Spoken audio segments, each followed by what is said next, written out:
Tarira inda kaona Satana chwa kudenga. Akati kwa vari ndo pane message yangu. Yiko lapo kune message yami. Kuti munhu amboshana kurwa naMwari. Ukuti umundu aketiwe noNkulunkulu. Message anofana kunzwisisa inobva kuna Mwari amushana ngura. Message kumele aizwe esuka kuNkulunkulu omuketileyo. Kuti iyo kuti ndakaona Satana achiwa kudenga sechi. Ndakaona uSatani ewa asuka ezulini. Semeni. Njengembani. Afrika. Hongu. Yebo. Mashoko akagamuchira. Amazwi yamukele. Kumira unomira nesimba. Ukuma uma namandla. Asi uona zvaitika. Homa into yayenzeka ngenxa yokuyamukela amazwi oma yawo ingcele. Satana akutoita zvokudonha kudenga sechi. Satani njengayeza njenga awa ezulini njengembani. Ari kuingani. Alandela ari kuzorwa nani? Aza ukulwa nawe. Nani? Nawe. Pane mhindura ndoda kunyatsorwa. Nani? Newe?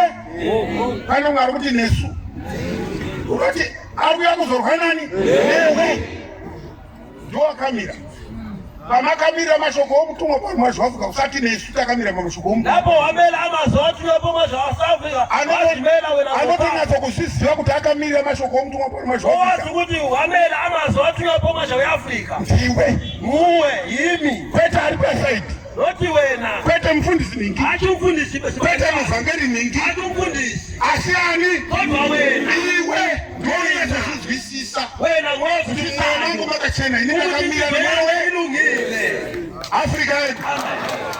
Zvinanzi naJesu ndakaona Satani achiwa kudenga sei. Jesu ndakaona Satani ewa ezulini njengembani. Kuti azokonesa. Ukuthi azopazamisa umsebenzi kaNkulunkulu. MaAfrika yedu. Handiinda mberi. Akati kwa vari ndakaona Satani achiwa kudenga semheni. Tarirai Samwari ane tsitsi. Ndakakupai simba rokutsika pamusoro penyoka nezvinyavada kwazvo napamusoro pesimba rose romuvengi. Hakuna chinhu chingatongokukuvadzai. Hakuna inoitwa achishula. Hakuna munhu achamboroerwa kumira kwenyu pabasa iri. Satani wacho ndakamuona nebasa iri wokusunungurwa kwavanhu wokukurulwa kwabantu Afrika yedu.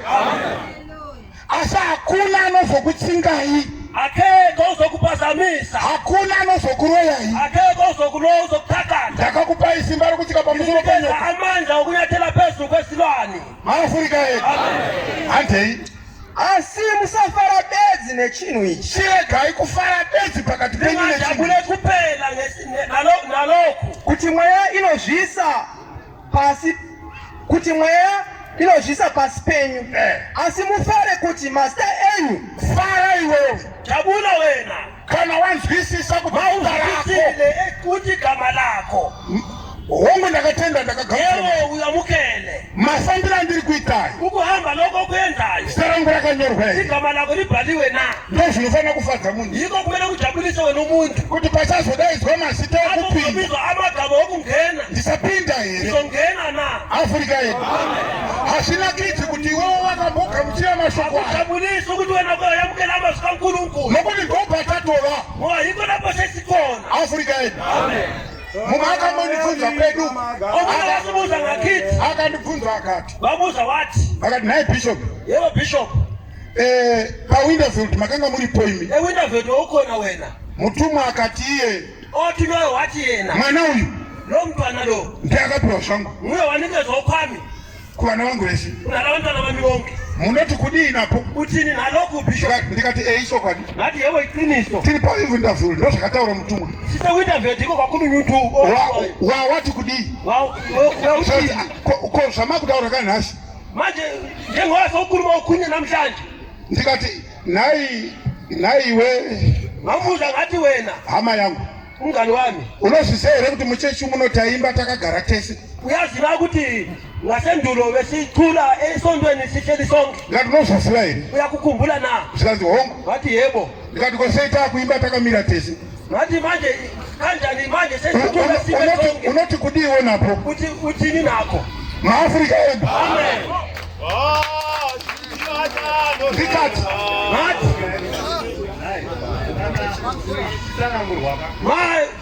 umuntu ashumayela ungayenzi ngathi uyavala yekela umuntu aqede indaba yakhe. Afrika yetu ndikati ngathi kuye saka unoti kudina po sini nalokho ndikati unozizere kuti izo taina matamusha chimuno umanenga achitungamirira munamato ukuthi kudala isitandaza lana umuntu ekhokhela umtandazo kana apedza ma apedza tainyarara tese besithula sonke tomira iyo atanga iya ati baboda ari kudenga sime yena aqale athi ubaba wethu wasezulwini unozizira yini uyakukhumbula na zikanzi hongo wathi yebo ndikati kosine zototangire ite sipamwe wathi njengamanje wayisitala sonke unoti kudiwe napo uthini nako lokho ndikati koye zinotiri kupi wathi njengamanje sesikuphi zikanzi tiri kuchitungwizi wathi sesitungwizi ndikati kone ziwa iwepi wathi ko izolo wekuphi zandandiri mutauni kubasa mwarari ngise town eHarare emsebenzi ndikati kopanda kubvunza kuti uri kupi wadi kuti ndiri kutaundi kuHarare wathi ngesikhathi ngikubuza wayengaphendulanga ukuthi usetown eHarare zikanzayo ndezanezuro kuthi ayiwa ngokwayizolo lo zanasi zayo zanasi okonamhlanje ndikati kosini Afrika yedu anditi kana uri mubhasi mausebhasini vanodaidzira kuti taMupolokwane avamemeza vati sesiye Polokwane zvokana uchiburukira Mupolokwane ukati aiwa tichiri kuMessina pauchanoburukira kuPolokwane here Afrika yedu ndozvazvava sokunjalo handini ndozvazvava vaIsraeri vari paSinai vakati tiri paElimwe avaIsraeri vaseSinai vati selini ka vakati tiri Elimwe ndozvavanoita Afrika yedu zvino tiri muPretoria nditi manje sePitori tapinda munyika yeSouth Africa masingena ilizwe laseSouth Africa makuru vemundege vaya vakadaidzira vantu vachendiza mushina vamemeza vati vakati taPolokwane sesiye Polokwane approaching Polokwane sesibheki Polokwane maAfrica yedu iworamba uchiti ndiri paHarare International Airport kubeka kuti useHarare International kokuti zvamanga muri paHarare International Airport pakanzi pano paHarare International Airport inema here tamudhobheki inema here kosina hati totaura zvepatitaura maAfrica yedu izvezvizvi manje vakadzi avo abafazi laba pane nguva yavaita ivo vatova nambuya iko zvino pane nguva yavaitonzi ona mhandara iyo kunesikati vati yebo ona ndombazana le mhandara iyo ndombazana naye dzaiva nhema here asi zvinongana vachifamba zvikanzi heyo mhandara iyo ichokwadi kopasainzi heyo mhandara dzatiri nhema here ndopatamaka ndopatasvika Afrika yedu mukuru hangaigarechi fundeka Afrika yedu zvakataurwa nemutumwa Afrika yedu verenga asimufare kuti masta enyu akanyorwa kutenga iko kumele ukujabulise lokho nenguva iyo wakafara nafara mutsvene inzwai munzwe mamela isu tinofara necurrent news thina siyajabula ngezinto ezamanje sekudenga zasezulwini mutumwa Paul mazvaAfrica mazvaAfrica ekhuluma nhasi namhlanje zvanzi zvakati namhlanje kuthiwa lokhu nalokhu tobvunza here kuti muna 1985 mudzidzisi makati na ukuthi othi ku-1985 utheni lokhu nalokhu ndozvatoita ikosibenza na achidaro ichi asiyenzi kanjalo Afrika yedu patasvika ndobetadii sesifikile zvatovapo ndozvavapo ndozvatofamba mazviri esihamba kuzo zvino zvikaenda kuZimbabwe kubhabhate bridge chienda Harare iHarare vazhinji vaiziva kuine mapothole abaningi bayaziva namapothole Afrika yedu vashayiri vanga vatoused kufamba vachibhenda kudai jika zvino izvi mugwagwa wagadzirwa waona waamba futi uchibhenda kudai unonzi wakakwana wainzeka mapothole asipo takamboya waamba gore rakapera paine mapothole apa paine pothole obva wanyanyara apa paine gomba Unazwa speed, unatonyengeteza. Uhamba kancane kancane. Unazwa wakakwana. Unazwa unopenda. Zinokupenga kwako kunozonewa. Kula kwako kuzobonakala. Wamuhengu. Sowusengena. Afrika yetu.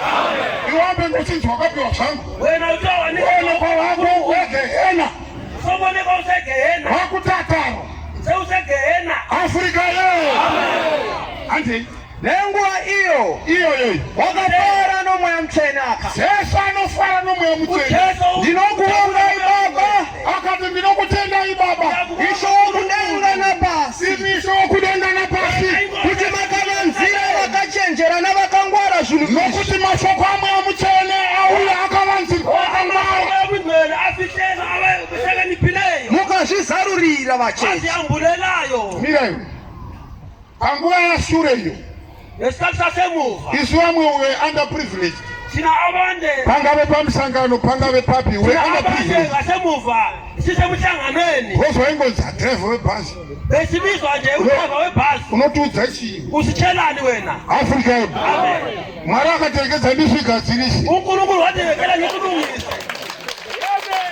ndokubva rugwaro rwake kudayo wabhala incwadi yakhe ndokubva aivharira muenvelope wayivalela phakathi kwe-envelope ndokubva aipa vanhu vese wayinikeza abantu bonke kuti tiverengai kuti balani zvinoka unozivawo munhu anenge ari director yazi umuntu uyawo udirector anoda kutovhurirwa envelope kumele avulelwe i-envelope matsamba ake akauya chaiyo chaiyo anotova kutoti sekretary wake anofanira amuvulele oti hei tsamba yatovhurwa incwadi seyivuliwe Afrika yedu asi ananzwa ati kungopiwa kutotambira nekutobharwa chitovhuro chinoveka kodwa abanye thina siyathatha nokuvula sibala kwakutonzwa kuti aya mutumwa pauri mwezwa Afrika iko zvina akagara pane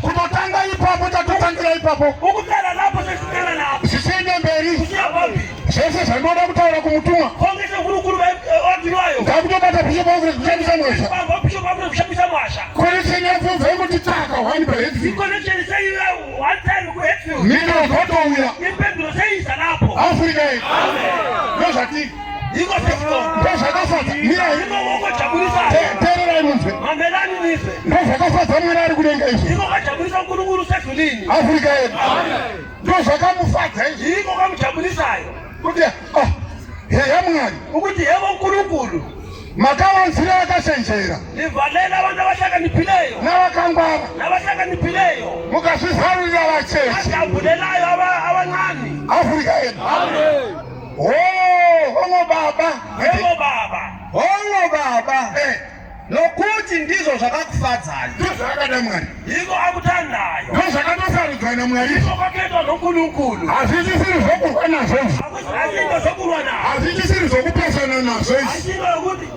yokupambukana naye Afrika yedu ndozvatovapo yiko lokhu sokukhona ande zvinhu zvose ndakazvipiwa nababa vangu izinto zonke ngazinikeza nobaba wami hakuna unoziva kuti mwanakomana ndiani Famba, famba, famba, Paulo, famba, famba, famba, famba, Paulo. rega tipedzise chamwari basa racho roda kuitwa rakawanda umsebenzi ofuna ukuyenza munengi zvinhu zvose ndakazvipiwa nababa vangu izinto zonke ngizinikezwa nobaba wami hakuna unoziva kuti mwanakomana ndiani hapana asi baba uye kuti baba ndiani asi mwanakomana naye mwanakomana waanenge achida kumuzarurira iye ipapo akatendeukira kuvadzidzi vake akati kwavari vari voga ipapo akatendeukira kuvadzidzi vake akati kwavari vari voga meso anoona zvamunoona akaropafadzwa nokuti ndinoti kwamuri vaprofita vazhinji namadzimambo vaida kuona zvamunoona vaprofita vazhinji abaprofita abaningi vaida kuona zvetsamba iyo yemusa 2020 asi havana kuiona kana kuizamura kanyako kanoitsvaka kuna Isaya huiwane kunyako kaenda kuna Amosa huiwane Afrika yedu hauziwani Afrika yedu maiki wako maiki ikushande maiki Makomana totora bata aiwa mbogera iva idai jisa chori va taizotaura naye